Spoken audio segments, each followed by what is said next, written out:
So this is my dad. He was my greatest teacher while he was alive. He was my confidant and my friend. And his name was Charles.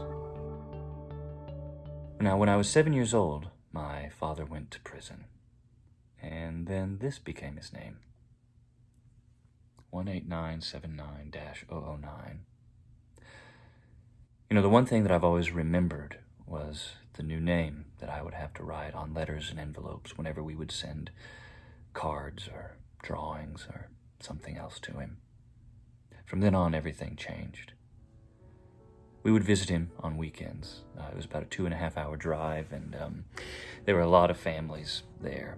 And you'd go into this room, you'd have to check in, and then there was a big visiting area that they would let the inmates come out to meet their families. And they all wore these navy blue jumpsuits.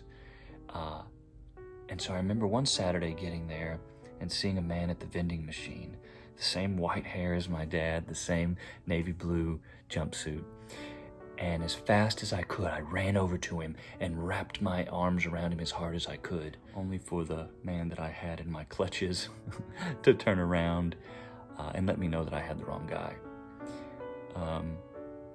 He looked at me with these tired eyes, this stranger did, and he said, "It's okay, kid. We all look alike here." And I think back, this was when I was 7 or 8 years old, but I think that this is where the idea for Voices UnCaged was born. I learned that from talking to my dad, hearing his stories, that sometimes when you're in prison, you start to lose your identity. You lose your individuality, and sometimes what it makes you human even begins to become threatened. In short, you can lose your voice. Our lives are made up of more than just waking up, working, and sleeping. To become a contributing member of society, we must find our passion. We must find out what drives us. In other words, we must find our voice. Now then, through storytelling, improv, work with Shakespearean text, acting, performance, and playwriting, participants with Voices UnCaged get to do just that. The whole focus is on finding your voice. Oftentimes, programs similar to this, they go in and they give participants just a taste of it. Maybe there's a reading or something like that. Whereas I'm hoping that with this program, our whole goal is to open up new means for artistic expression, so that not only are you witnessing someone else use their voice, you're learning how to do that in an even more effective way yourself. So through learning about and experimenting with theater and storytelling, the participants not only have to examine their lives and to create their art, but through their expression, through their performance, they invite others to shift their point of view. Because in this two-pronged approach that I like to talk about with Voices UnCaged, one being the education and artistic side with our participants, and the other creating awareness about our broken criminal justice system. By sharing the stories, sharing the artwork, hopefully we can come to a greater understanding on all sides. Now, while he was there, my father ended up teaching English while he was in prison, and his students were wonderful, and they were so grateful that someone was taking an interest in them, that they would actually send gifts to me and my sister, drawings, and little items like that. And I treasured these from a really, really young age because I knew that they were special. I knew that it was a link to my father and the way that he was trying to use his current situation to bring about some kind of change for someone. Now then, I'm not the only one that thinks that this kind of work, that treating others with care, with respect, that those kinds of actions change lives. Grendon Prison in the UK is known as Britain's only therapeutic prison, whereas 70% of offenders leaving jails in the UK will reoffend within 10 years. from Grendon, the rate is something closer to 30%. It's a radical institution with a flourishing arts and theater program, and it works. Now then, unlike some kids, I was never under the illusion that my father was perfect. But I did know that he was human, and I knew that I loved him. And from this experience, I knew that one mistake should not determine or define who you are. We all deserve to learn and to do our best to lead productive lives. However, in America, it's not that simple. In a Washington Post article plainly titled, "Yes, the United States locks up people at a higher rate than any other country," it reports that only about 5% of the world's population currently lives in the United States, yet it is home to 25% of the world's prison population. It goes on to quote several prominent politicians that have affirmed this fact and said that this was seemingly an unbelievably large figure that turned out to be true.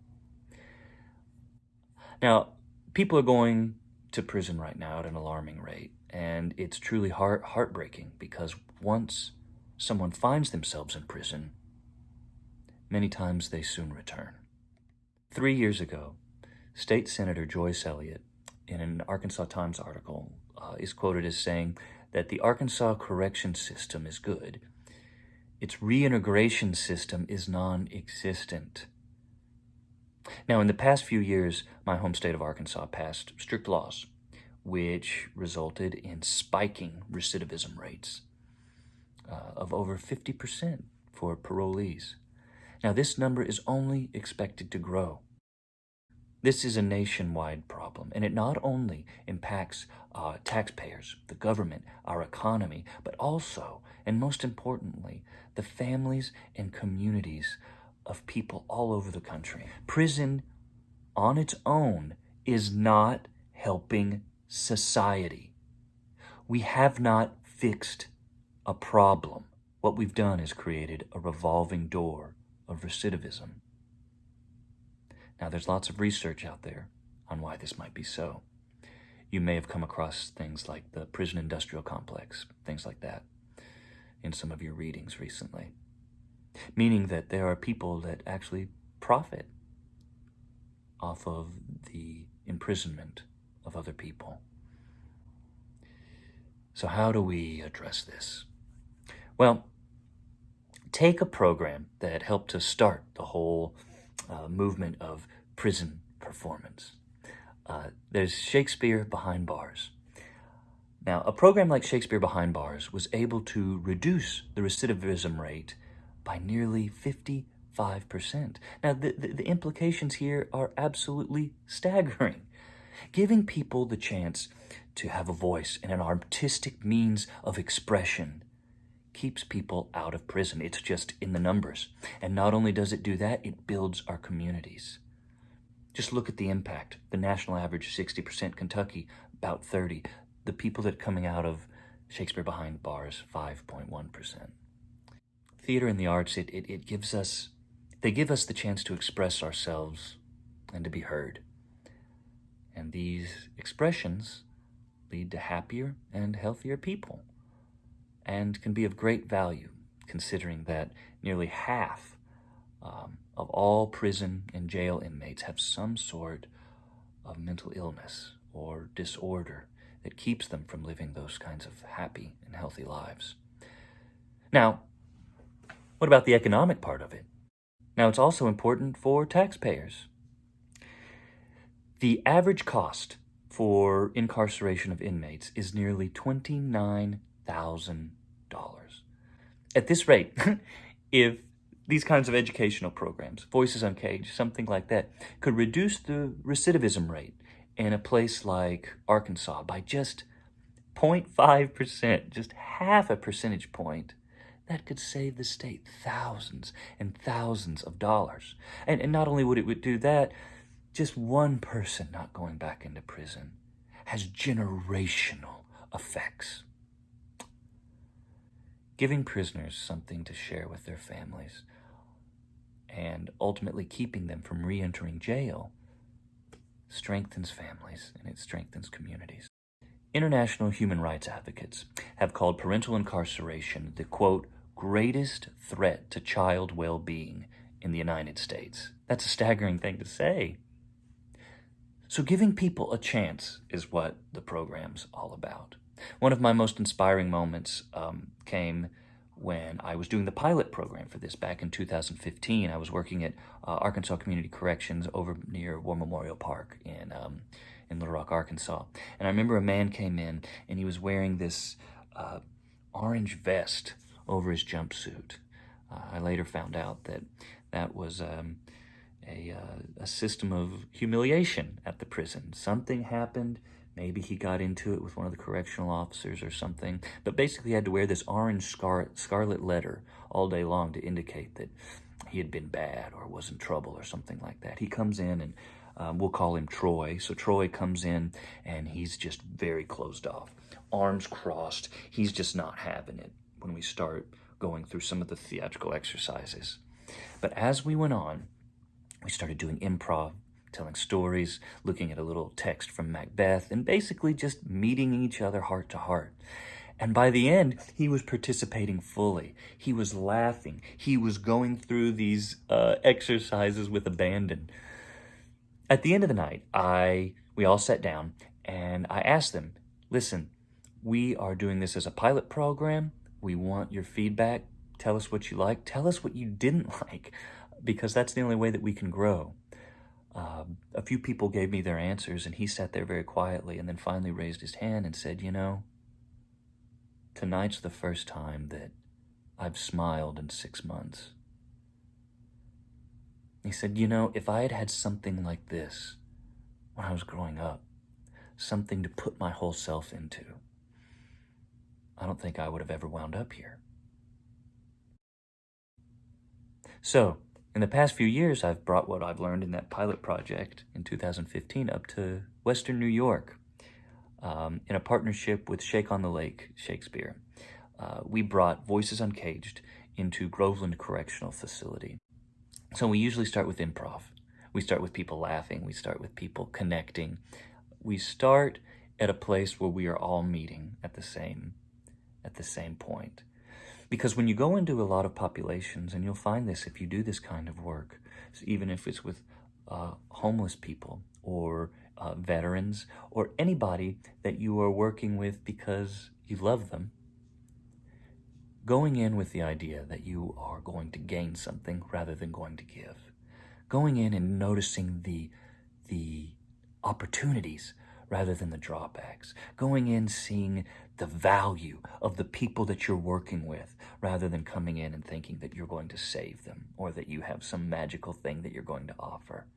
Now then, when we go in, we do several things. We go through the first half of the day is kind of workshops. We'll work on voice. We'll work on Meisner technique. We'll work on Shakespeare stuff. And then the second half of the day is rehearsal, where we are creating a show with the participants. And finally, at the end of the time there, many times we brought in our own professional production to share with the entire population. And then our group also gets to put on the show that they've done for the entire population and the administration as well. Obviously, the participants enjoyed it. They were on a real high about the performance that they did. I remembered after our first year, we talked to the superintendent, and he said, "You got to understand something. The fellas that were up there today, and after they performed and got that standing ovation, for many of them, that's the first time that they've gotten applause for anything they've done in their entire life." In order to grow and become a better person, you have to take risks. And you have to be vulnerable and allow that to happen. In prison, it's a difficult thing to do because of it's just difficult to allow yourself to be vulnerable when you're in prison.